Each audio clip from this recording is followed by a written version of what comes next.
नमस्कार दोस्तों, वो कहते हैं ना, पता नहीं मुझे क्यों बदनाम करने का बहाना ढूंढता है जमाना। मैं खुद हो जाऊंगा बदनाम, जरा नाम तो होने दो। नमस्कार दोस्तों, एक बार फिर से आपका हार्दिक स्वागत है आपके अपने YouTube channel GK by Pradeep sir पर। और बच्चों, कल आपके YouTube परिवार को 20 जनवरी को 3 साल हो जाएंगे। तो कल हम सब मिलकर 3 साल का सेलिब्रेट करेंगे लाइव आके। और बच्चों, आज हम है ना आपके लिए जो हरियाणा पुलिस में एग्रीकल एंड एनिमल हस्बेंड्री लगभग 10 नंबर के आसपास के जो क्वेश्चन आने वाले हैं, तो आज एक ही वीडियो में आज तक जितने भी बच्चों एग्जाम में एग्रीकल्चर एंड एनिमल हस्बेंड्री से रिलेटेड क्वेश्चन बने हैं वो मैं आपको करवाऊंगा। और बच्चों, हरियाणा पुलिस का ये जो है ना इंपॉर्टेंट है आपके लिए, ये बैच है ना बड़ा बेहतरीन रहने वाला है। और बच्चों, सारी के सारी चीजें हम आपको करवाएंगे। क्यों करवाएंगे? क्योंकि आप है ना हमारी क्या हो, जिम्मेवारी हो, और हम अपने जिम्मेवारी से मुंह नहीं मोड़ सकते। जय मां सरस्वती का नाम लेके क्लास की शुरुआत करते हैं। बच्चों, ये क्वेश्चन आया था, जो भैंस और गाय है ना, जो पशु, और ये पेपर में पूछा गया था पशु और भैंस किस परिवार के अंतर्गत आते हैं? तो बोविड परिवार के अंतर्गत आते हैं। पशु और भैंस है ना, वो किस परिवार के अंतर्गत आते हैं बच्चों? वो बोविड परिवार के अंतर्गत आते हैं। इनका परिवार पूछा गया था, बोविड परिवार रहेगा। किसका परिवार रहेगा? पशु और भैंस का कौन सा परिवार रहेगा? बोविड परिवार रहेगा। आगामी एग्जाम में आ जाता है जो सुअर का सीडी परिवार किसका रहेगा? सह से सीडी और सह से सुअर। तो सुअर का परिवार कौन सा रहेगा बच्चों? सीडी परिवार रहेगा। आगामी एग्जाम में ये भी आपसे पूछा जा सकता है बच्चों कि ऊंट का केमेलिडी परिवार, केमल माने ऊंट होता है ना, केमेलिडी परिवार किसका रहेगा? ऊंट का परिवार रहेगा। किसका परिवार रहेगा? ऊंट का। और आगामी एग्जाम में ये भी पूछा जाता है इक्विडी किसका परिवार रहेगा? तो इक्विडी है ना मेरे प्यारे लाडलो बच्चों, ये घोड़ों का परिवार रहेगा। किसका परिवार रहेगा?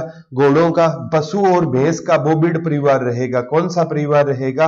बोविड परिवार रहेगा। कौन सा रहेगा? पशु और भैंस का। देखो, सह से सुअर और सह से सीडी सुअर का, केमल मीन ऊंट होता है, तो केमलिडी किसका परिवार है? ऊंट का। और इक्विडी परिवार किसका रहेगा? घोड़ा। और जिसके पास घोड़ा होता है ना वो 21 होता है। मतलब 21 का मतलब जिसके पास पैसे होते हैं ना वो 19 से क्या होता है? 21। घोड़ा होगा वो क्या होगा? 21 होगा। ठीक है, तो बोविडी पशु और भैंस का परिवार है। इन परिवारों से भी क्वेश्चन आपसे एग्जाम में पूछे जाएंगे। एक एग्जाम में ये पूछा गया था बच्चों, घोड़ा क्या है? ये गैर जुगाली करने वाला खुर है। घोड़ा क्या है? घोड़ा बच्चों, घोड़ा है ना ये गैर जुगाली करने वाला खुर है। गैर जुगाली करने वाला क्या रहेगा? खुर रहेगा। यानी घोड़ा क्या नहीं करता? जुगाली नहीं करता। घोड़ा क्या नहीं करता बच्चों? जुगाली नहीं करता। और एक एग्जाम में पूछ लिया गया था, जुगाली करने वाले का अमाशय बना होता है, यानी अमावस्या में कितने भाग होते हैं? जुगाली करने वाले पशुओं के अमावस्या में कितने पार्ट होते हैं? तो बच्चों 4 भाग होते हैं। कितने भाग होते हैं?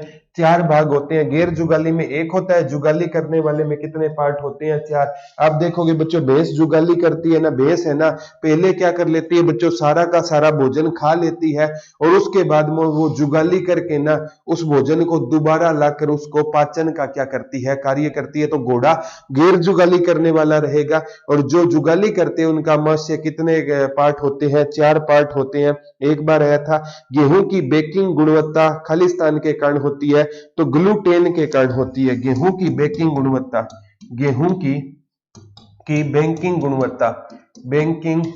गुणवत्ता किसके कारण होती है? गुणवत्ता, तो ये ग्लूटेन के कारण होती है। लाडलो किसके कारण होती है? ग्लूटेन के कारण होती है। तो गेहूं की बेकिंग गुणवत्ता किसके कारण होती है मेरे प्यारे बच्चों?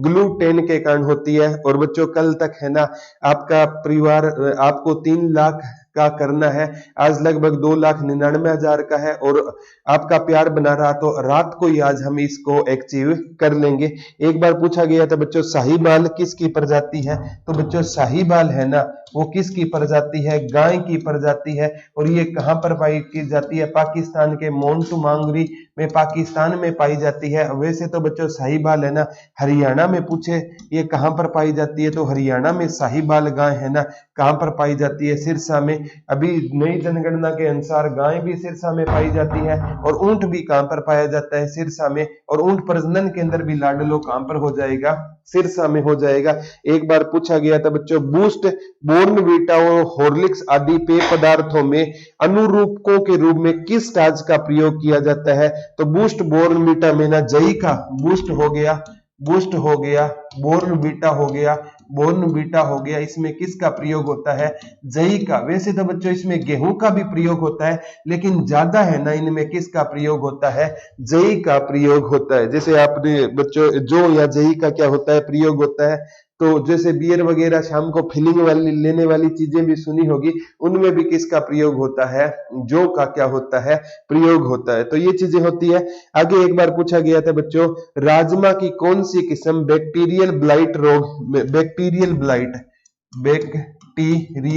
बैक्टीरियल ब्लाइट रोग प्रतिरोगी है, रोग प्रतिरोगी है। ये पूछ रहा है राजमा की कौन सी जो किस्म है वो बैक्टीरियल ब्लाइट रोग प्रतिरोगी रहेगी, तो राजमा की पूसा कोमल बच्चों आपने सुना होगा, वो बैक्टीरियल क्या रहेगी बच्चों, ये रोग प्रतिरोगी रहेगी। कौन सी रहेगी, पूसा कोमल। ये पेपर में आ गया रट लेना, पूसा कोमल।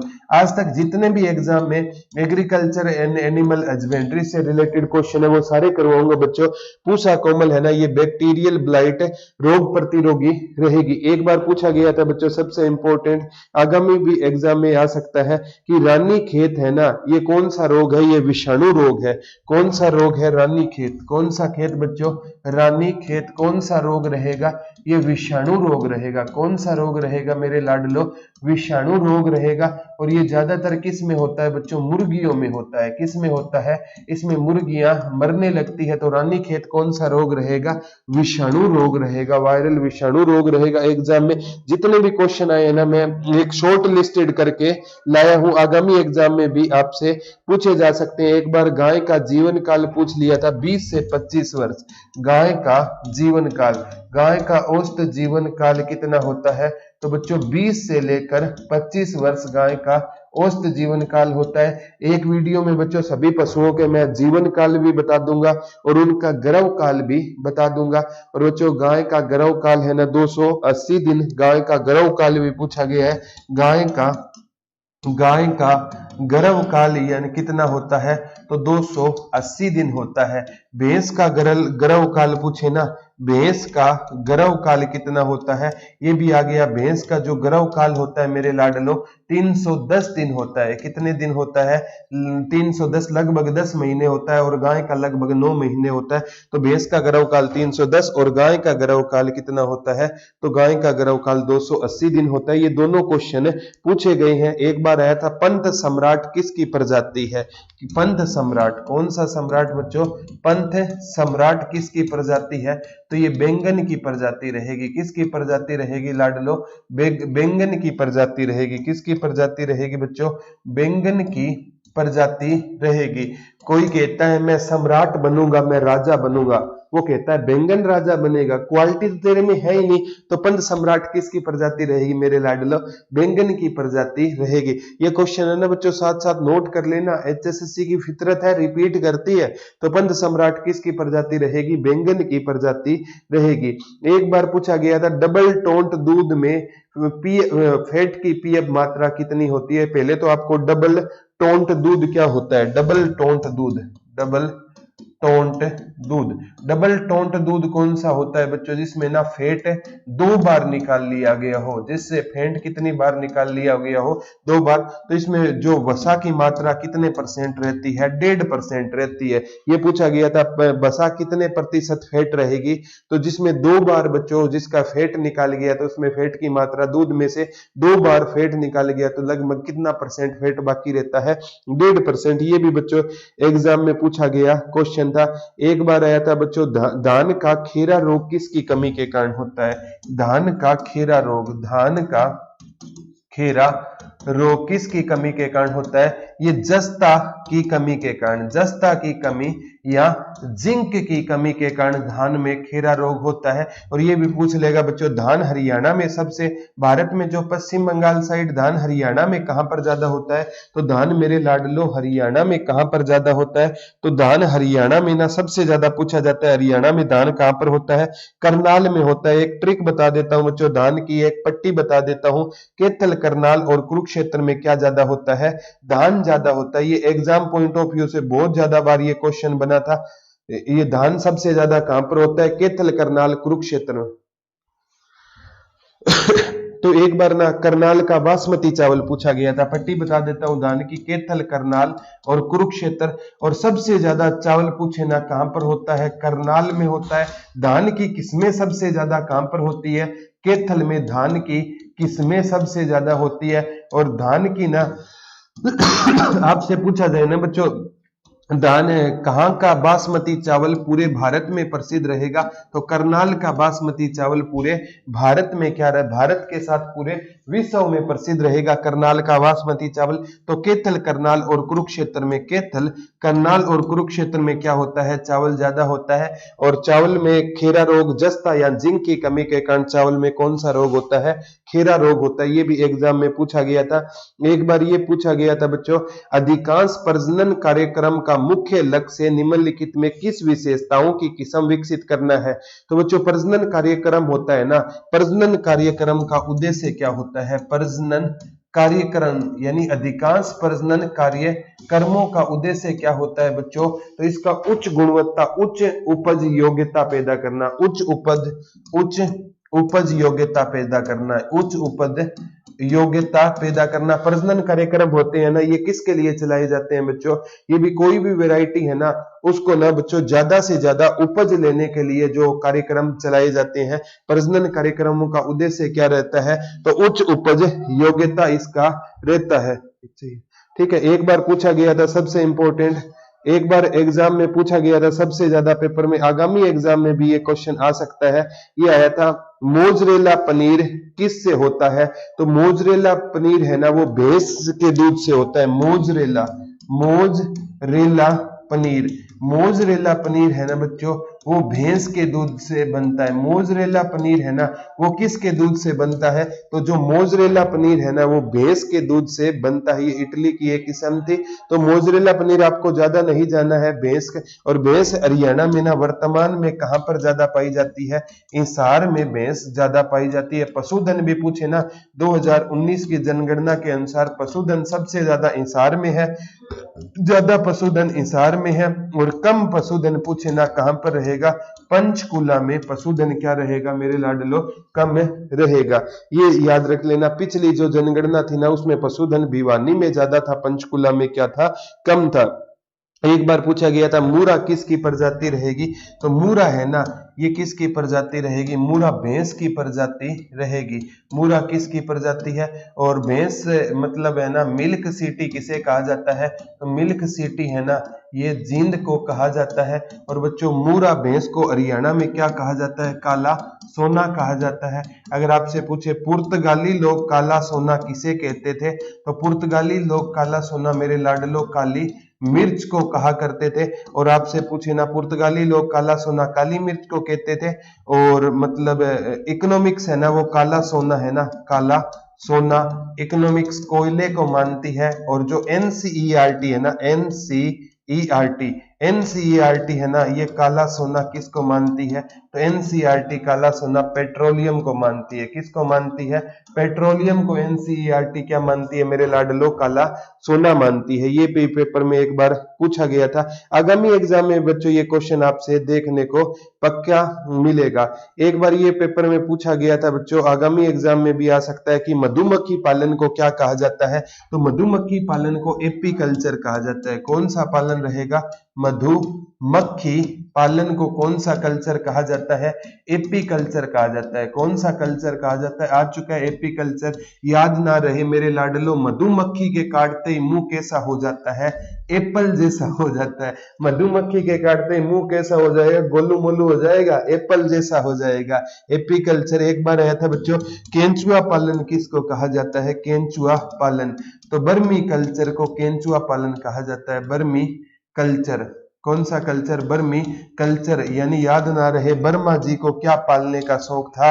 केंचुआ पालने का शौक था। शौक तो किसी का ही हो सकता है ना। लड़कियों को स्कूटी का है, लड़कों को राजदूत का है, तो शौक तो किसी हो सकता है ना। कोई गुना तो नहीं है वर्मा जी को केंचुआ पालने का शौक था।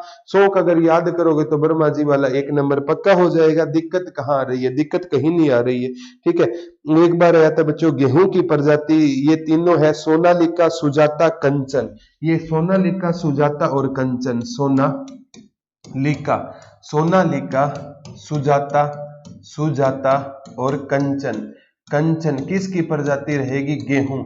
याद ना रहे, गेहूं की खेती किस ट्रैक्टर से करते हैं? सोनालिका से करते हैं।